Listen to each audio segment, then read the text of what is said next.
But really, this is a whole chapter about.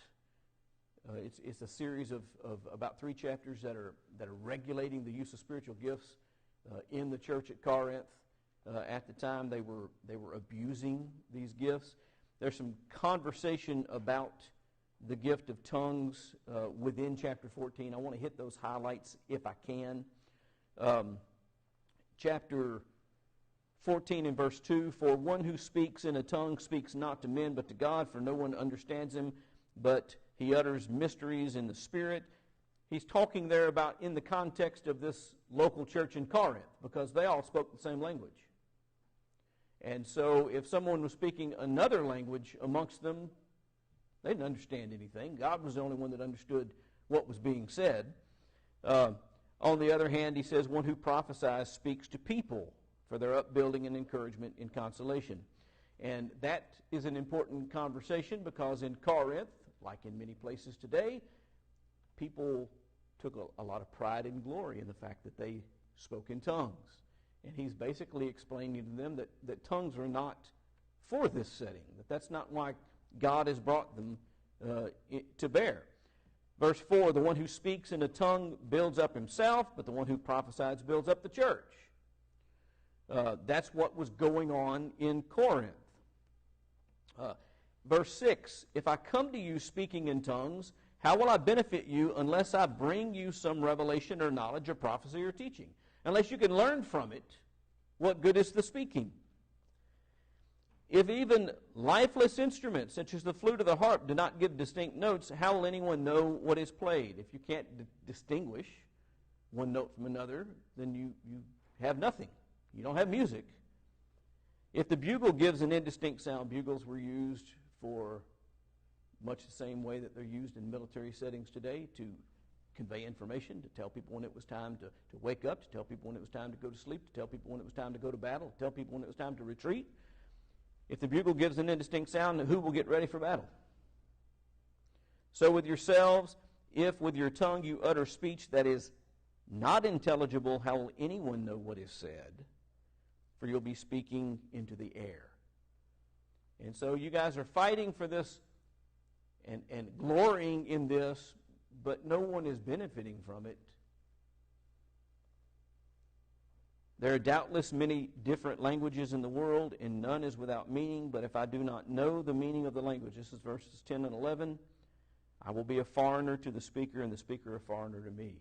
We have to be able to communicate. This is a work that is accomplished through communication. God was well pleased through the preaching, or as some translations put it, through the message preached to save those who believe. Paul was told to go in and he would hear words by which he would be saved. This is a communication-based thing, and so if communication isn't taking place, it's empty. He goes on to talk about that some more. He says, "I would rather speak 5 words," in verse 19, "with my mind in order to instruct others than 10,000 words in a tongue in a setting where it didn't do any good. Do not be children in your thinking," he says. "Thus," verse 22, "tongues are a sign not for believers but for unbelievers, while prophecy is a sign not for unbelievers but believers." How was tongues a sign for unbelievers? The ability to broadcast God's word. In every place, to every person. The ability for someone who was not a trained linguist, who didn't necessarily naturally develop the ability to speak, to go and be able to convey the message in a tongue that they could understand. That benefited unbelievers. And so that's the whole point in the gift of tongues, was to make communication possible to every nation on earth. Now look at verses 21 and 22. "In the law it is written, by people of strange tongues and by the lips of foreigners I will speak to this people." So what is that statement saying? That he's going to take foreigners who have strange languages and use them to speak to people of a different tongue. By people of strange tongues and the lips of foreigners I will speak to this people, and even they will not listen to me, says the Lord. Okay, there are people that are not going to respond, that are not going to believe the message. Thus, he says, tongues are a sign not for believers, but unbelievers. And so that's a key and important thing. Now, I want to go back to Isaiah for a moment, and we want to talk a little bit about the prophet Isaiah, verses 11 and 12 of chapter 28, in connection to what Paul writes here to the church at Corinth, because this is where it's drawn from.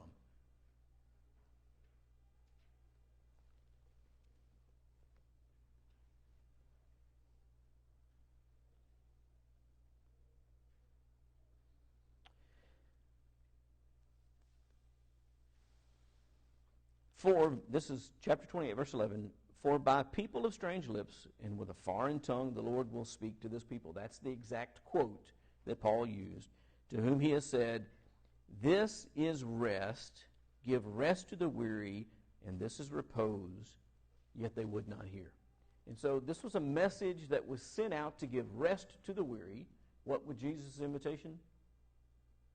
Remember Jesus' invitation in Matthew 11? Come to me, all ye who, and depending on what translation you read, who are weary and heavy laden, and I will give you rest. Take my yoke upon you and learn of me, and you will find rest for your souls. That's the message of the gospel. And that's what these people that were foreigners who spoke strange came into places like Corinth and communicated to them in their language that they could find rest and repose from their weariness of fighting with sin. And listen, sin is difficult. Sin is difficult.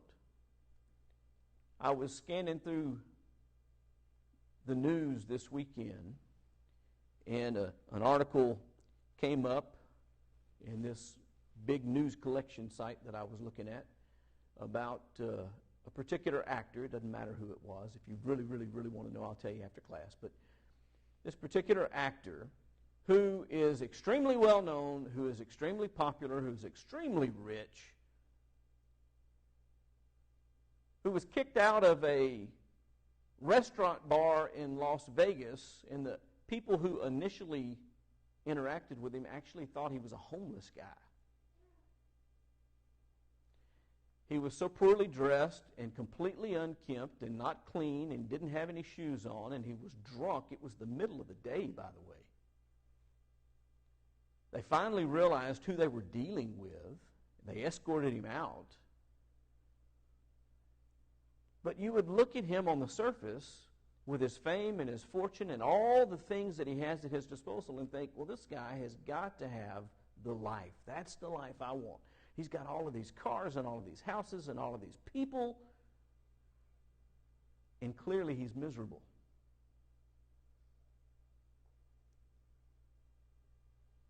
This kind of stuff doesn't answer our problems. What the world has to offer doesn't really answer the weariness of the soul.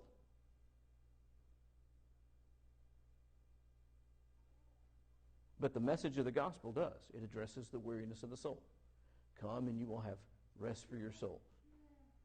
He goes on to say, for my burden is easy. It doesn't mean it's easy to follow him. What's that mean? It means it can be carried. It can be done.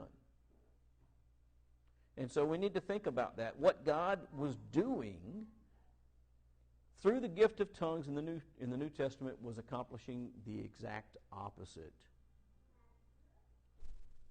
of what he was seeking to accomplish at Babel. He was bringing people together and making it where people could be successful at their goal, when their goal comes in line with God. There's a passage that we want to look at that's not on the list on the screen. Turn to John 17. I can't believe that I left this out of the list.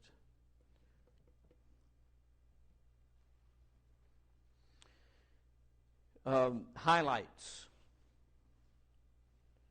This is often referred to as the high priestly prayer of Christ. I say that it's the legitimate Lord's Prayer. The model prayer that's referred to as the Lord's Prayer is just that. It's a, let me show you or tell you the kinds of things that you can pray about. This is actually the Lord's Prayer.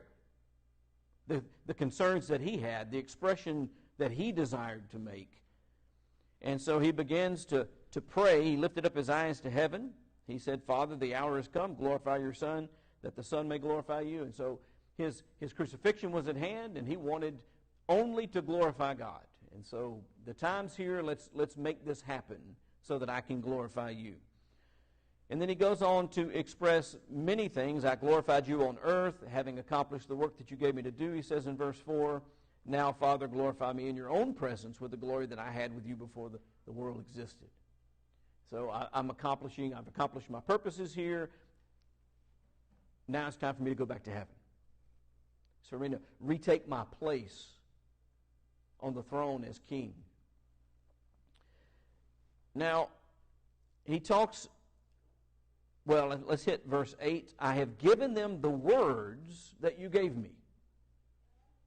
And so the big mission that Jesus had in coming to the earth, besides the cross and making himself a sacrifice, which is really only a 3-day period at the very end of his earthly existence, the big mission that he had during his life was to do what? Deliver a message. And he said, I gave them the words that you gave to me, and they have received them and have come to know the truth, that I came from you, and they have believed that you've sent me. He's talking here primarily about the apostles. That becomes clear if you look at all of this text closely. I'm praying for them. I'm not praying for the world, but for those whom you have given me, for they're yours, he says. And so he prays for the apostles. He prays for the things that they're about to go through. He prays that they might have strength and that they might do the work that they're being charged to do and fulfill their mission the way that he had fulfilled his own. And then we want to focus, for purposes of this discussion, on verses 20 and 21 and 22 and 23. I do not ask for these only. Now, the these only have reference to the 12 that you have given me out of the world. I do not ask for these only, but also for those who will believe in me through their word. So the work that the apostles did in preaching the gospel to the whole earth, which was facilitated, how? How did they communicate the message of God? Through the gift of tongues. So these Jewish fishermen could speak to people from the continent of Africa and communicate clearly with them the message of God. Or eventually Europe, or some of these other places that they came in contact with, where there were other languages, where they were considered foreigners with a strange tongue. They come in speaking their own native tongue, this message. All those who will believe on me through their word. By extension, by the way, guess who that applies to as well? You and me. How? Through those things that they wrote that persist. That's the power of the written word. It can hang around a lot longer than the verbal word. Or the oral word, I guess I should say. All words are verbal. I don't ask for these only, but also those who will believe in me through their word, that they may all be one. There's the new goal. Not to divide people, but that they may all be one. Just as you, Father, are in me, and I in you, that they also may be in us. There's a reason for this unity, so that the world may believe that you have sent me. This unifying power is part of the communication, part of the message, part of the testimony that this is the work of God. Why? Because it's the undoing of the work that God had done at Babel. Who can undo what God has done? Only God. Only He can bring all people from all nations and all backgrounds together into one body who all speak the same thing and all strive for the same purpose. I was talking to somebody before services this morning, and they were expressing that they had visited a congregation in another state. And I said, well, I don't know exactly what you're going to find here, but I can tell you this, despite the fact that we have no organic ties with them, if they're following the Bible and teaching what the Bible teaches, there's going to be a lot of similarities in what you see and what you hear. Why? Because we're united by the message that God delivered. We have that mind, not our own. It is no longer I who live, but Christ lives in me. We walk by faith and not by sight. That's also something that Paul wrote to the church at Corinth. So he says, that they may be one, so that the world may believe that you have sent me. The glory that you have given me, I have given to them, that they may be one even as we are one, I in them, you in me, that they may become perfectly one, so that the world may know that you sent me and loved them even as you also love me. And so part of this great testimony of God's work in producing an eternal redemption for man is this perfect unity that exists by all those who have received the message, who believe it, and who live by it. And so when you think about, and this was brought up, I think, in the discussion last week from 1 Corinthians chapter 1, there was divisions in the church at Corinth. And what was Paul's solution to those divisions? That you should all speak the same things. That you should be of the same mind. That you should be intent in one purpose. The way that we address the division that is in the world is to do what? Unify under the message of God. Come together under the Christ. Allow Him to direct and lead our steps. Just as the Father was in Christ, and Christ was in the Father, if Christ is in us, what does He say? He said, let's just look at verse 21, that they may all be one just as you, Father, are in me, and I in you, that they also may be in us. When God is inside of us directing our steps, when His Word is written on our hearts, then we're united just as they are. And the world can see that. And in fact, it's an extremely powerful testimony to what the whole problem with denominationalism is. Denominationalism, by definition, is what? Division. That's what the word means. It is directly contrary to the purpose that Jesus here prays is the purposes of His work. His work was to bring a message that unifies people together, not divides them, and through that unity that people would believe that Jesus was in fact carrying out the work of God to redeem man. And so all the division that exists in Christianity in the world today is counterproductive to that purpose, which again is the inverse of the Tower of Babel incident. We are seeking to be divided now. They were seeking to be unified then. Now we're seeking to be divided, and what God is trying to do is get us to do what? Air kicked on. That's how powerful our air circulation system is. Which does, by the way, have UV light systems in it to kill all the bugs in the air. So, what was said back in Genesis 11 about the people of Babel because they had the same speech and the same words? Anybody remember? Nothing would be impossible for them.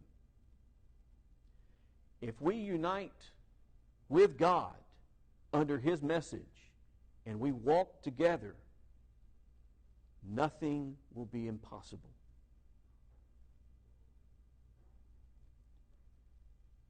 It's the division that creates the barrier to our success. Whether we're talking about in a home, whether we're talking about in a nation, a house divided against itself, Jesus said, cannot stand. Jesus is the one that said that, not Abraham Lincoln. Abraham Lincoln was quoting Jesus.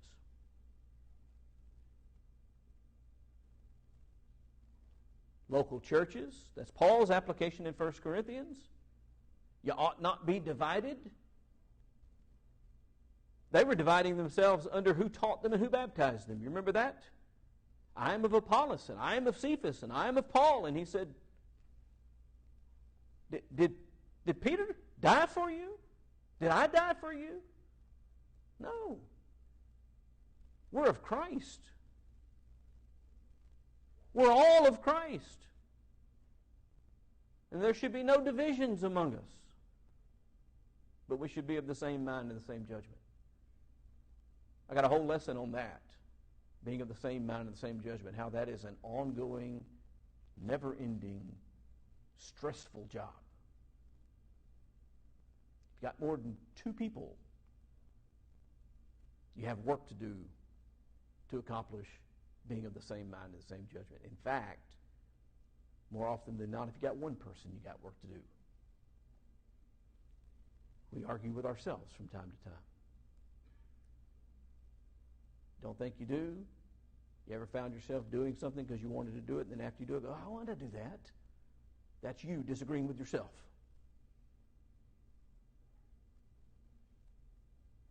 We're not even unified ourselves, but we can find unity if we follow the message of God. And when we do that, we will accomplish everything that God intends for His church to accomplish. Nothing is impossible with God. Yes, sir.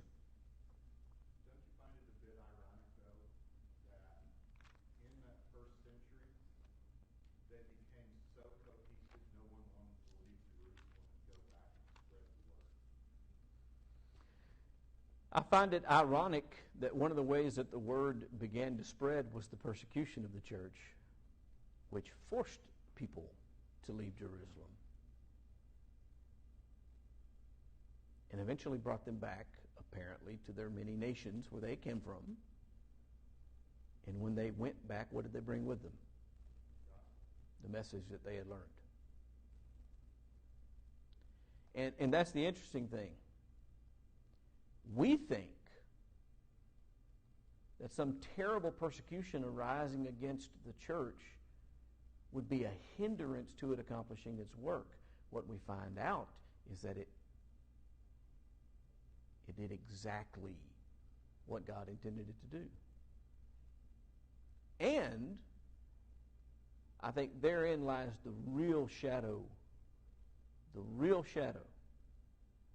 between the Tower of Babel and the gospel. God still wants all of the world to be reached. He told them to be fruitful and multiply and fill the earth.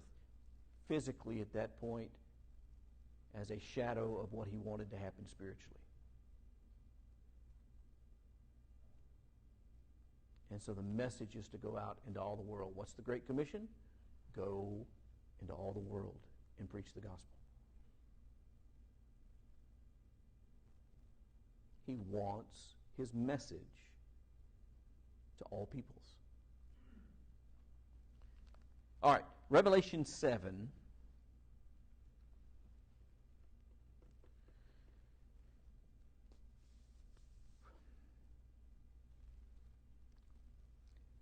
I don't have time, obviously,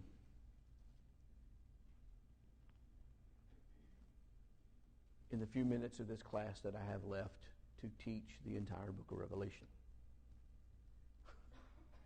There are some things that we want to take note of. Number one,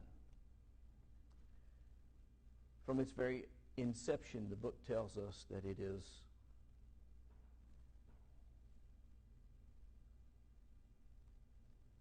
signs or symbols which are signifying things.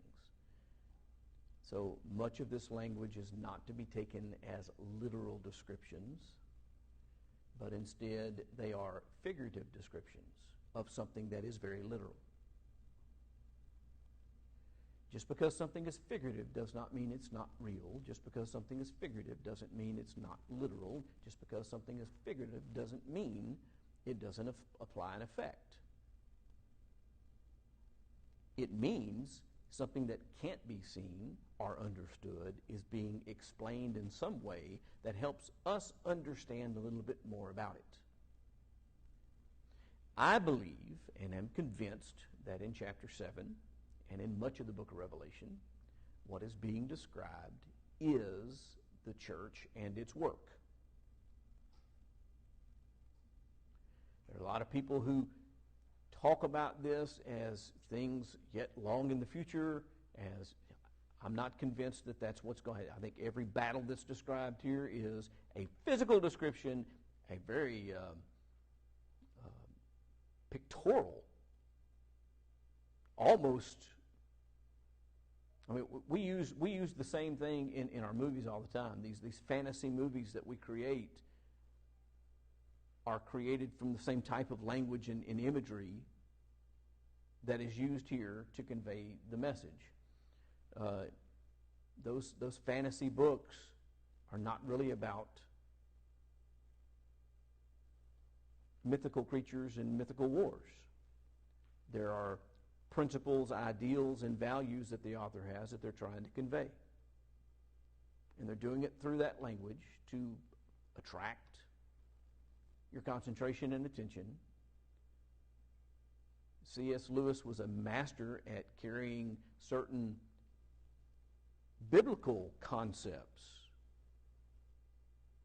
forward through storytelling. John Bunyan did it with his allegory, Pilgrim's Progress. He was a little bit more straightforward with it than some of this, but that's all that's taking place here.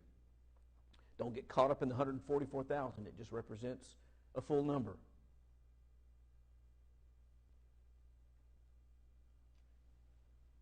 After it talks about the 144,000 from every tribe of the sons of Israel.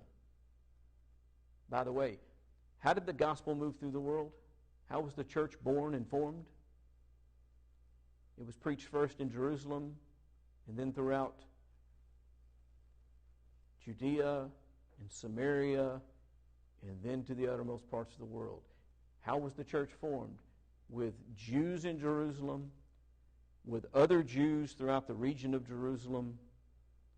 Then eventually it goes to the Gentiles and points beyond, to the barbarians who were the Northern Europeans.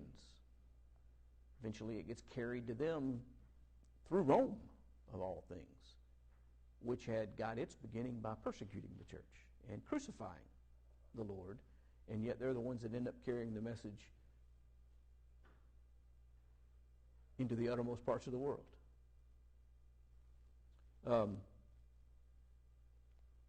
The first part of this chapter is simply saying that believers from Israel were called. Now it expands, starting in verse 9, to the multitude from the nations, when it goes beyond Israel. Starting in verse 9, after this I looked, and behold, a great multitude that no one could number, from every nation, from all tribes and peoples and languages, standing before the throne and before the Lamb. Now, all of this language is important. These words are important. This is a great multitude, which simply means what? It's innumerable.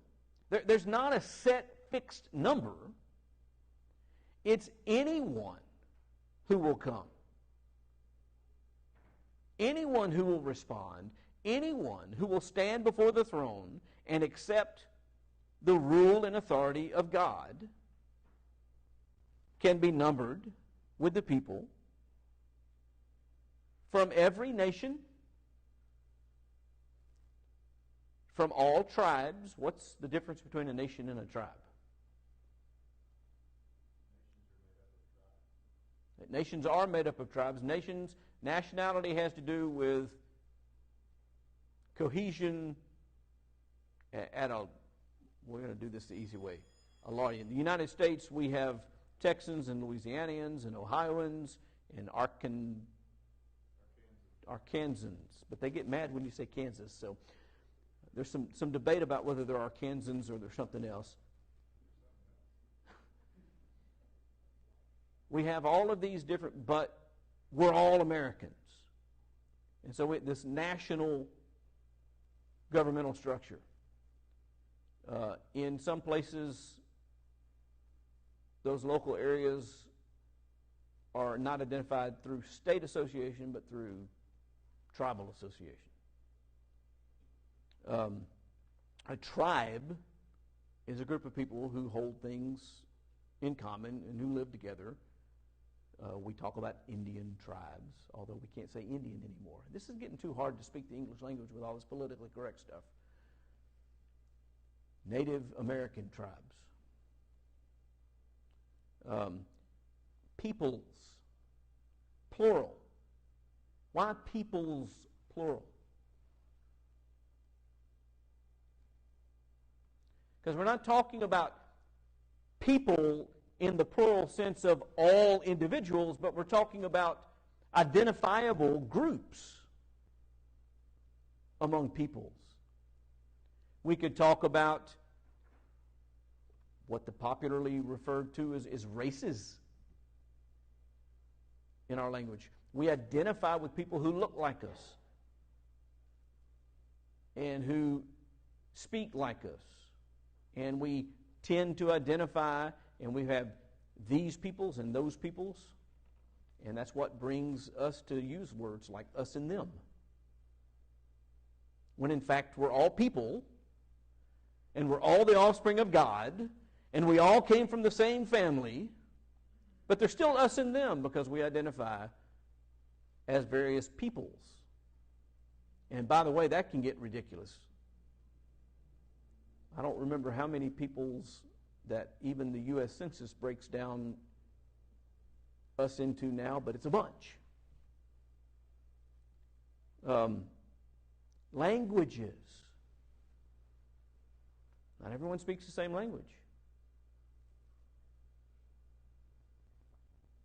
But from all languages, people from every source, however you want to look at us, however you want to break us down, whether you want to identify us by color, whether you want to identify us by gender, by where we live, by what nationality we hold, however you want to break it down, a great multitude that no one can number arises from all of those different places, standing before the throne and before the Lamb, which simply means that they acknowledge Christ's authority over them. He's on the throne. He's the king. By the way, don't get confused by the king language. He's not sitting on a fancy gold-covered chair with a cross on his, with a crown on his head. That language is used to help us understand what? His absolute authority. His right to rule and direct. Because we understand that's what kings have. So that's the language that's used for us to understand. He, in fact, is the Lamb, which simply signifies what? He was a sacrifice. Isn't it ironic that the sacrifice is the king? But Jesus taught that the last shall be first and the first shall be last. That in his kingdom things are not built the way that they're built in human structures. Clothed in white robes with palm branches in their hands. These are people who have been cleansed, in other words. Crying out with a loud voice, salvation belongs to our God who sits on the throne and to the Lamb. All the angels were standing around the throne and around the elders and the four living creatures, and they fell on their faces before the throne and worshiped God, saying, Amen. Blessing and glory and wisdom and thanksgiving and honor and power might be to our God forever and ever. Peoples from all places, from all ethnicities, from all backgrounds, from all tribes, from all languages, all together around the same throne, saying the same things in recognition of the glory of God. Saying not glory and honor to me because I'm from this nation, or we're better than you because we speak this way, or we're better than you because we're this color or that color, or we have stars on our bellies or don't. Yes, that's a toss out to Dr. Seuss.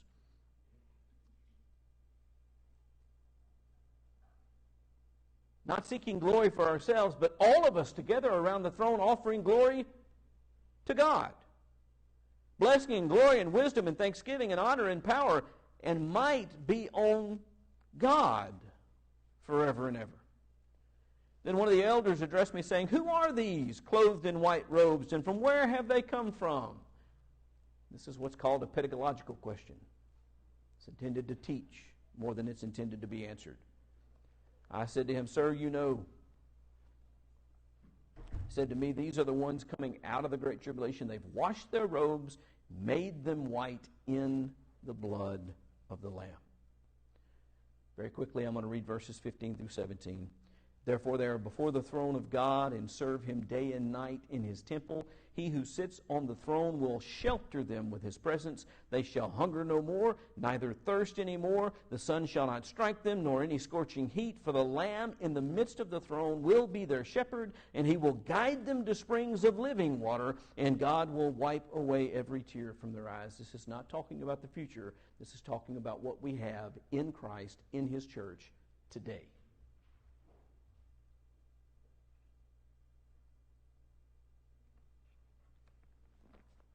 What God had done at Babel,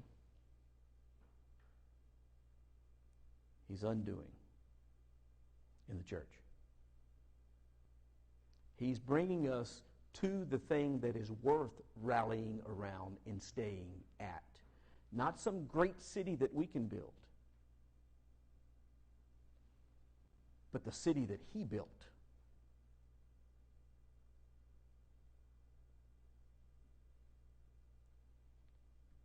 That's where we need to go and stay. Anybody have any questions or comments? Got to stop. We're out of time. Appreciate your attention. Appreciate the guys that are watching online.